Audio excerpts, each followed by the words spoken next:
The story begins, as all life does, with water.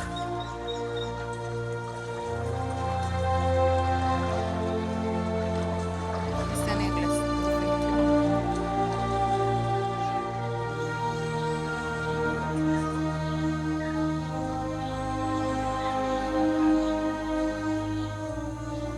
An abundance of water that fosters a luxuriant forest.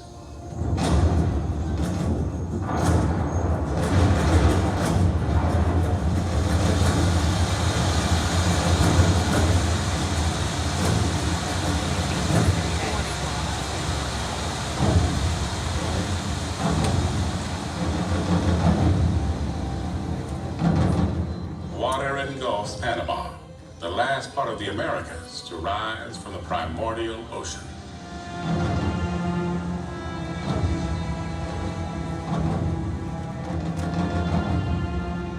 It is covered now by a sea of green, the largest Western Hemisphere rainforest outside the Amazon. Vegetation blankets even the volcanic mountains.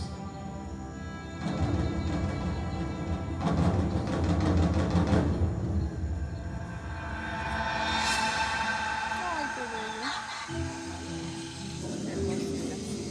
Sustained by water, life flourishes. Sopa.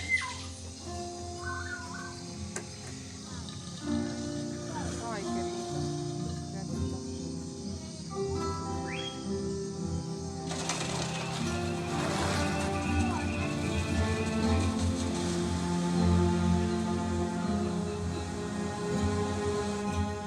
Panama is a paradise, unless your job is to cut through it.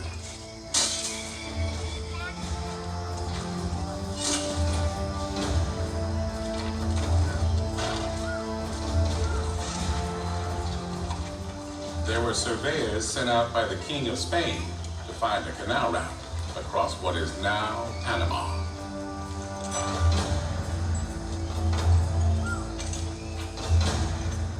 They didn't find it. What they found was nearly impenetrable jungle.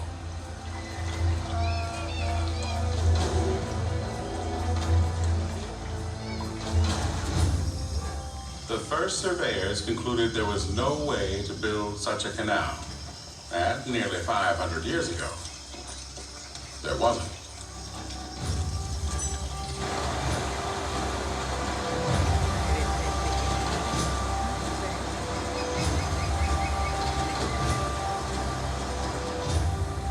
But the idea lived on. What once seemed impossible is today a wonder of the world, a human triumph, and one of the great stories of all time.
An ocean giant, longer than 3 football fields, packed with thousands of truck-sized containers, steered from a bridge 12 stories high.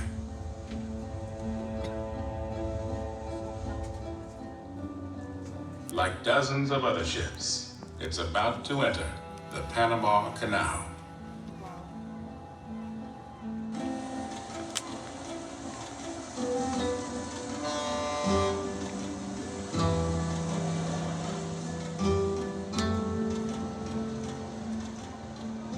A canal voyage demands navigation so precise that Panamanian pilots with years of experience board every vessel.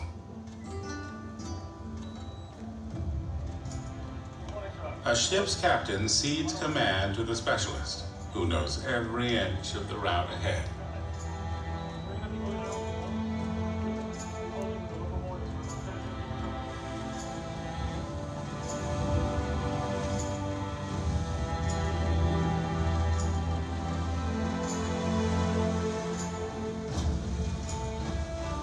The question is, why go to the trouble of cutting a pathway for ships through 50 miles of forest and mountains?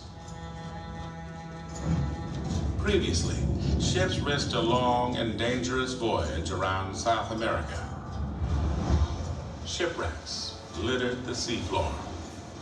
The only alternative was to ship cargo to Panama, the narrowest part of Central America, and carry it overland to a vessel on the other side.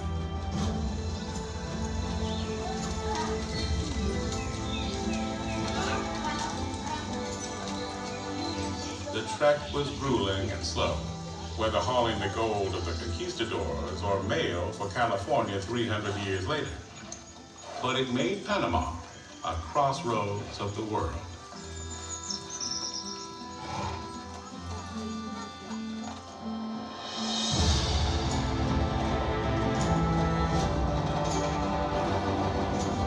A rail line was built when the California gold rush brought a flood of miners headed west. It has carried people across the isthmus for more than 150 years.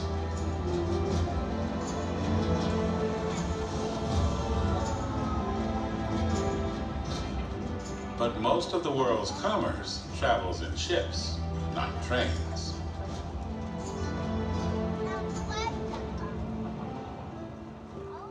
Enter a French entrepreneur named Ferdinand de Lesseps. He had created Egypt's Suez Canal. He vowed to do the same thing in Panama. De Lesseps' idea was a mammoth cut, 30 feet below sea level, all the way through the land. But Panama was not Egypt, not a dry and flat desert.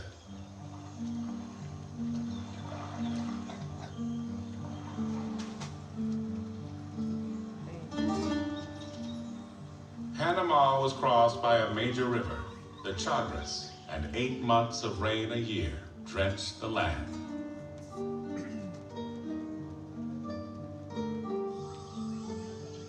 The tropical setting was beautiful, but for workers, it was also hot, humid, and remote.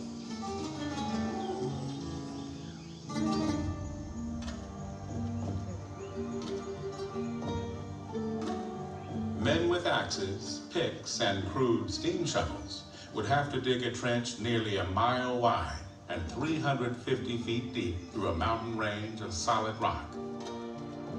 They would have to move more earth than humans had ever moved before. Worse, they would have to survive one of the world's greatest killers without even knowing it was a killer. Los mosquitos.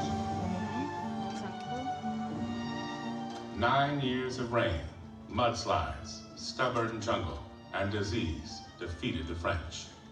As many as 20,000 died. The waters of Panama washed away their dreams.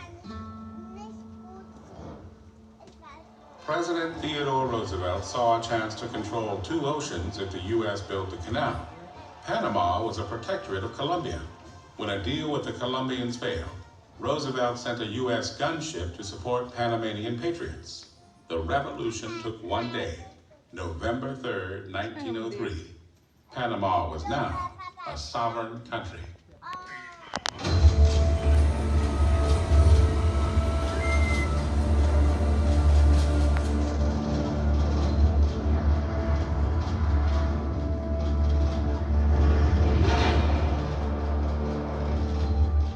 did the engineers of more than 100 years ago devise a way to sail huge ships through the wilds of Panama?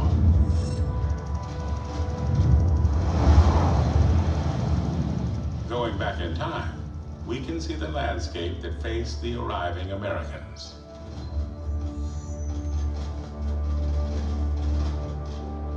They realized that their biggest challenge was the turbulent, flood-prone Chagres River, which could wipe out their work. Chief Engineer John Stevens figured out how to use the river, rather than to fight it. Instead of digging a sea-level canal, he could dam the Chagres. Ships would sail across Panama on a lake. The Americans wouldn't need to dig through the entire country.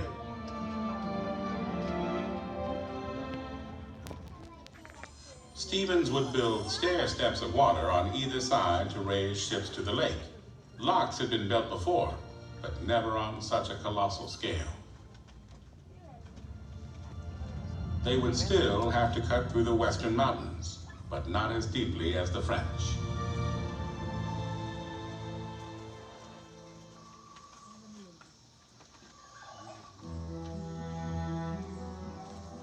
Stevens recognized that his diggers needed a reliable train system to carry the dirt away. He completely overhauled the Panama Railway. The Americans had a plan now. But they could not succeed until they stopped the diseases killing workers. The mystery was, what caused yellow fever and malaria? Most believed they came from poisonous vapors in the rainforest. But an American doctor named William C. Gorgas knew that recent research identified two kinds of mosquitoes as the disease carriers.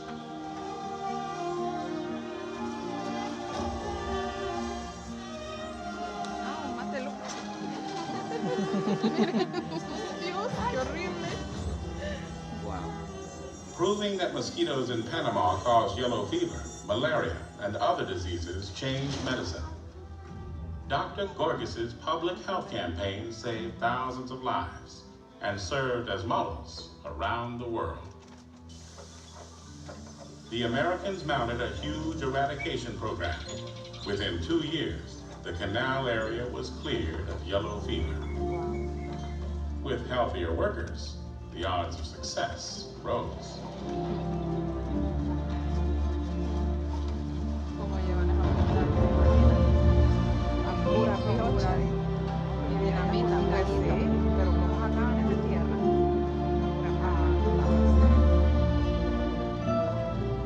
Mishaps and difficulties continued, but so did progress. Tourists arrived to see the great feat of engineering. It took 10 years, but with a design that turned water from enemy to ally, the canal was completed. In August of 1914, the SS Ancon made the first official passage through the canal, but the achievement went little noticed. World War I began the same day.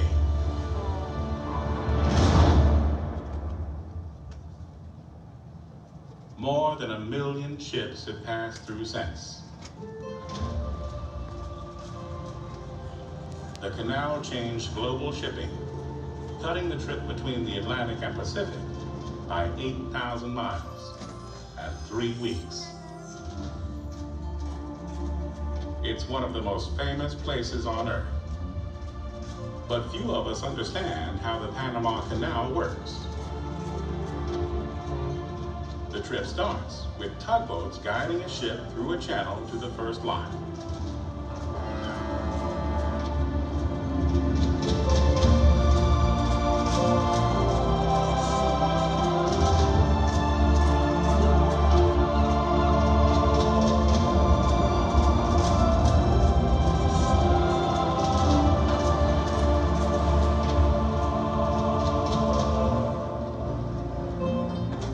Because the locks are a tight fit, steering cables are connected to the vessel. Ahead, lock gates 8 stories high the largest ever made at the time of construction.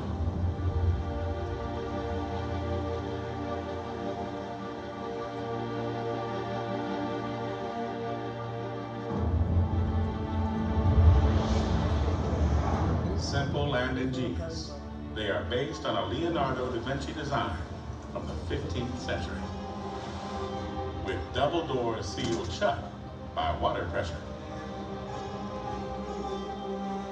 Today, a computerized hydraulic system controls them, but for nearly 100 years, the gates were opened and closed by hand for every passing ship.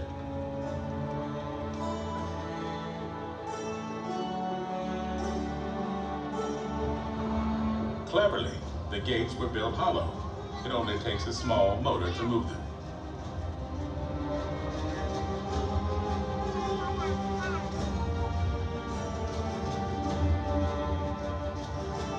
Ships sail through under their own power, but steering is another matter.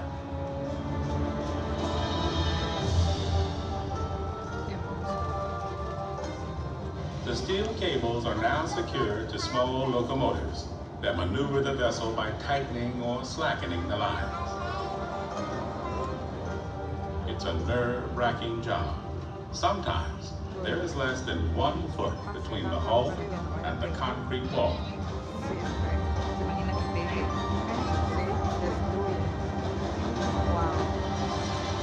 Some people call locomotives mules, after the animals that worked early day canals.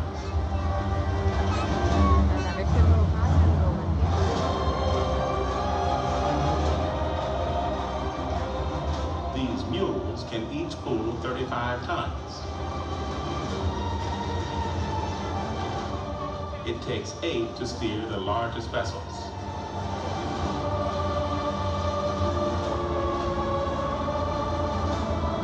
To keep things simple, only the pilot speaks. Mule drivers acknowledge in an ancient way.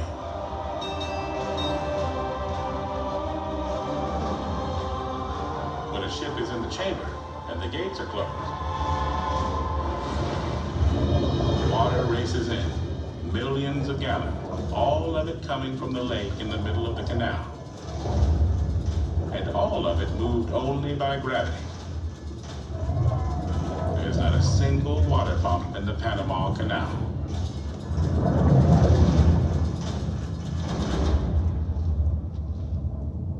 Water, soft and fluid enough to run through our fingers, is so strong it can lift a 70,000-ton ship 3 stories high in 10 minutes.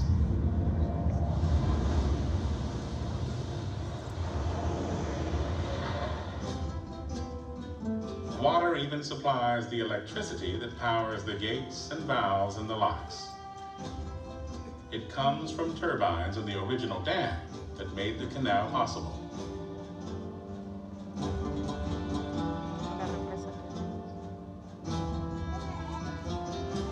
When water in the lock chamber reaches the level of water on the other side, the gate opens. The ship moves to the next chamber. In stair-step fashion, 3 sets of locks at either end of the canal raise and lower ships in 2 lanes. About 40 a day pass through, then sail across what came to be called Gatun Lake.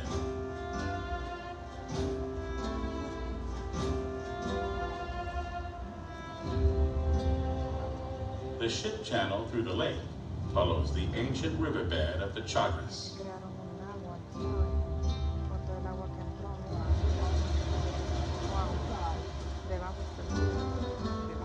On the other side, the process works in reverse, dropping ships back down through 3 locks.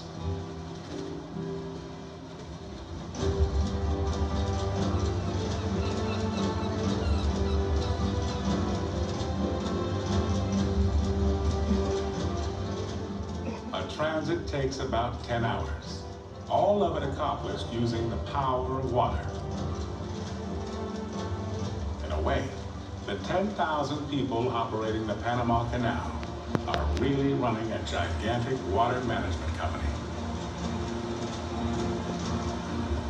One of them trained for 10 years to be a pilot and has guided more than 1,000 large vessels through the canal. I'm Captain Miguel Rodriguez. I'm the Executive Manager for Transit Operations and the Canal Operations Captain.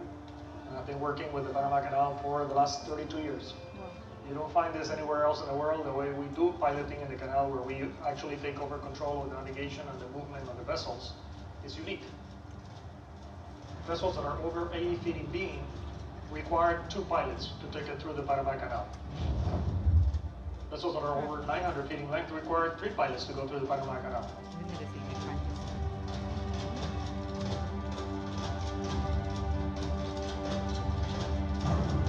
And one control pilot takes it the first half, and then the second control pilot takes over at the halfway point and takes it the rest of the way out to sea.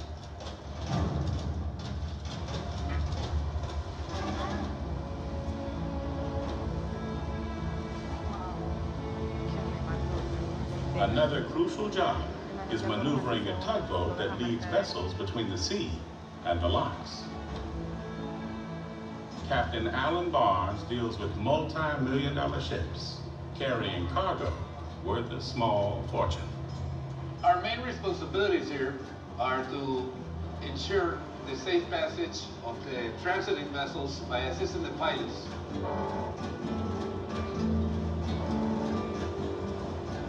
The job is always changing, and you gotta adjust to every changing situation that happens. We are always there to assist the pilots so that no damage happens either to the structures of the Panama Canal or to the ships that are passing through.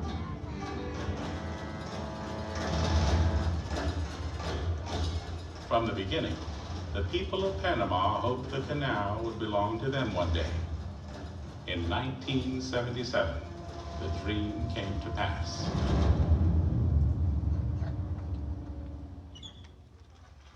U.S. President Jimmy Carter and Panama's leader Omar Torrijos signed a treaty giving Panama complete control of the canal.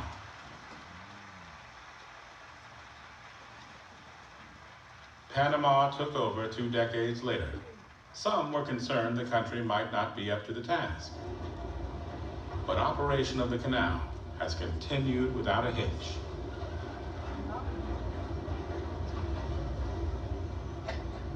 It's a very unpopular thing among the American voters to do that, but it was the right thing to do. And I think it's worked out beautifully, because I understand that now, compared to when the Americans had control of the canal, income from the canal has increased 5 times as great as it was. It's operated absolutely beautifully. So I think in every way, it's been good for the United States, it's been good for the Panamanian people, it's been good for everyone who uses the canal. Today, at the port of Cologne on the Atlantic side, people from around the world arrive to glimpse the legendary canal with their own eyes. Cruise ships sail through it almost daily. But the real business of the canal is commercial shipping. 300 million tons of goods move through every year. Tens of thousands of automobiles. The ingredients of maybe half the foods we eat. Materials used to build homes and offices.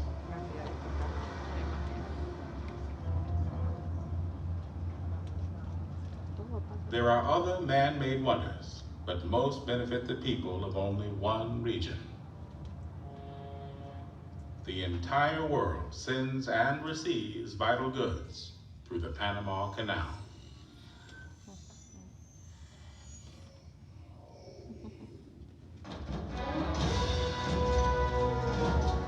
But ships have changed since the canal was built. It accommodates vessels 100 feet across and 1,000 feet long that carry up to 5,000 containers. But in recent decades, enormous ships have appeared that carry up to 13,000 containers. Stood upright, they would be nearly as high as the Empire State Building. Such ships now carry a majority of the world's cargo, but they're too big for the Panama Canal. Something had to be done. Leaders of Panama's Canal Authority searched for a way to keep the canal competitive. Led by the CEO at the time, Alberto Alamanzubieta, who became the architect and driving force of change. The expansion project has been called the most important transportation project in the Americas. I believe it's one of the most important projects in the world. And the reason is because we're going to modify one more time the way goods are moved between the two biggest oceans, the Pacific and Atlantic. After several years and 150 studies, they decided on an immense expansion of the canal. The entry areas would be dredged deep enough for larger ships.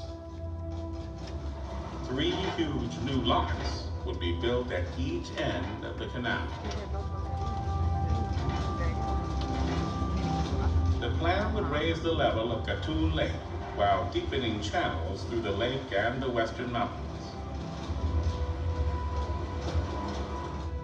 The expansion would ensure Panama's future, and it would change global shipping.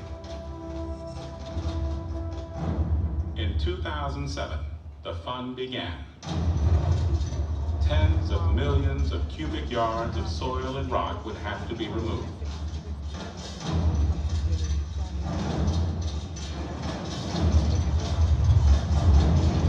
The water management company would now also become a giant earth-moving company.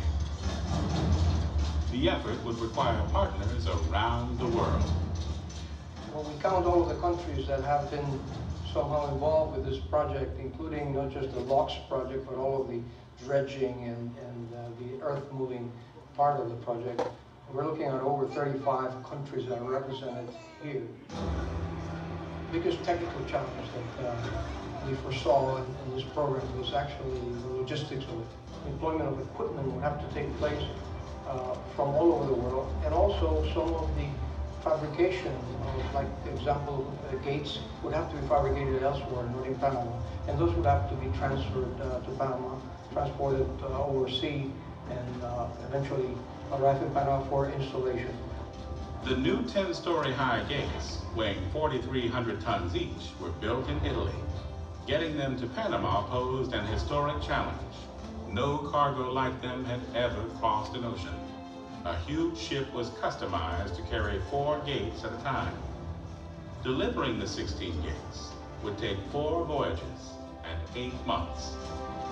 A lot of earth is being moved, almost as much earth has been moved this time than on the original construction.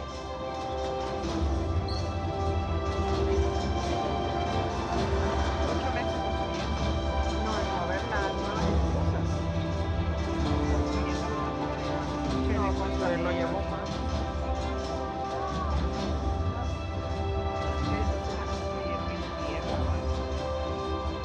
Sí, devastaron para hacer bajar el río lo convirtieron en un océano.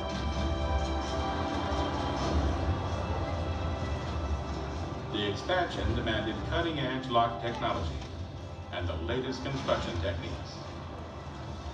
It would take 20,000 workers.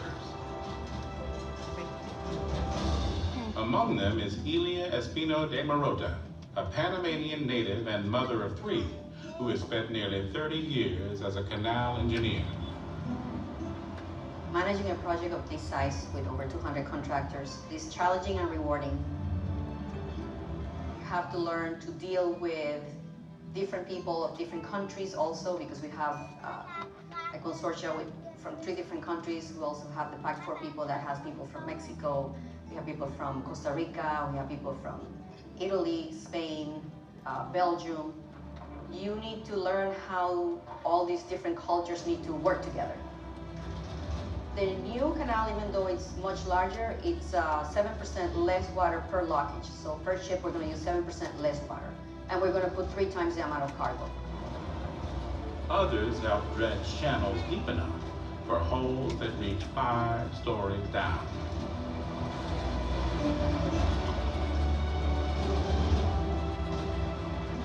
Among them, Elia's husband Peter, captain of a dredge that has worked in canal waters more than 30 years.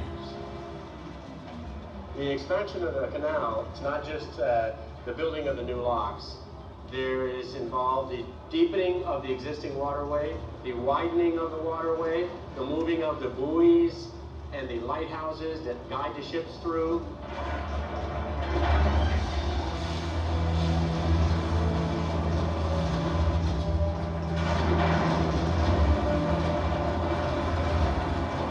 In the new locks, gates slide in and out on tracks. Double gates mean one can be repaired without stopping traffic. The main culverts filling or draining water are so large, 2 trains could pass within them. The locks are a leap forward in engineering and in green technology. 2/3 of the water is stored in basins, then recycled. The ships using the new locks are too big to be steered by locomotive mules and cables, so tugboats will guide them through. Por eso me dijo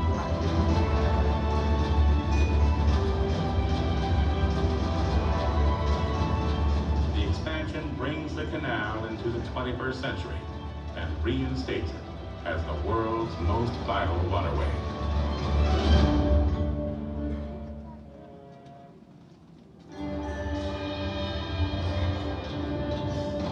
Panama has other wonders besides the canal.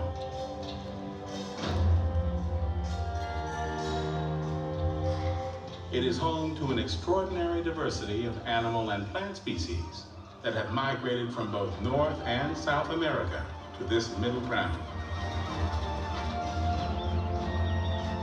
Panama has the biggest concentration of coastline compared to landmass in all of Latin America. Some 6,000 islands rise along the Caribbean coastline and about 1,000 on the Pacific side.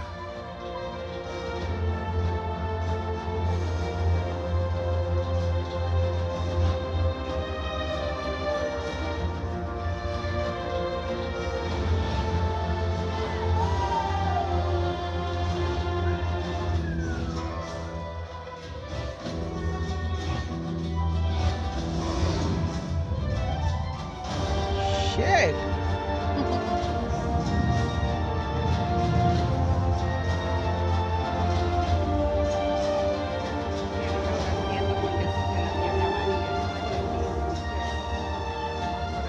Parts of the rainforest remain as wild as they were in the days of the Spanish explorers.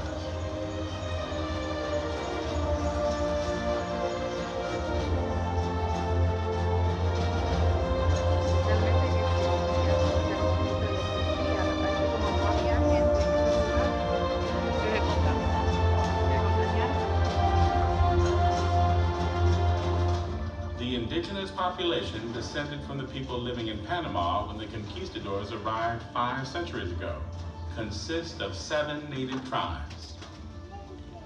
Some live in comarcas, semi-autonomous reservations, where the Panamanian government has little say over their daily lives. They control large tracts of land, which cannot be developed without their consent.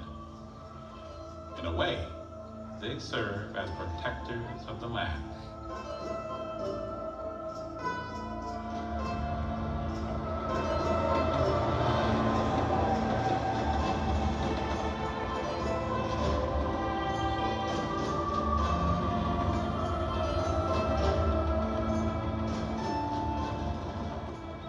Once just a remote isthmus, Panama serves as a crossroads of the entire world, which has also made it a unique melting pot of humanity.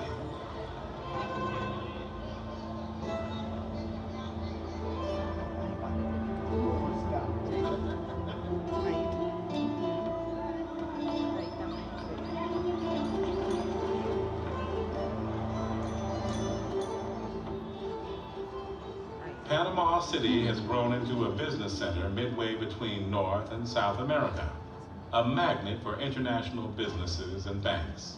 The country has the strongest economy in Central America, one of the strongest in all of Latin America.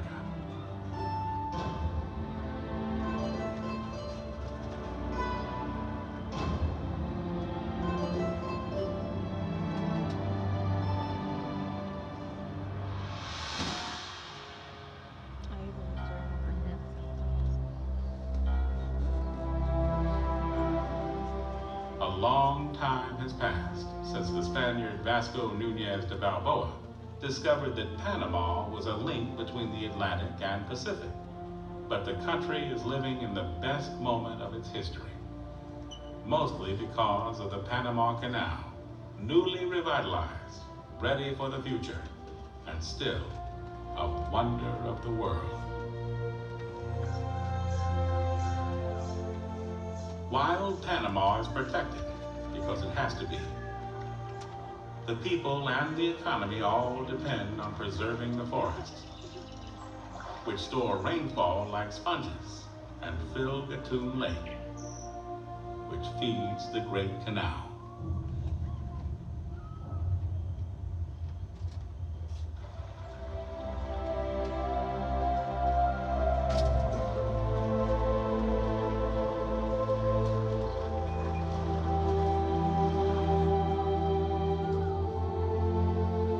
It turns out it is possible to connect the greatest seas on Earth, to prosper as a rising power in the world, and to remain still a timeless paradise.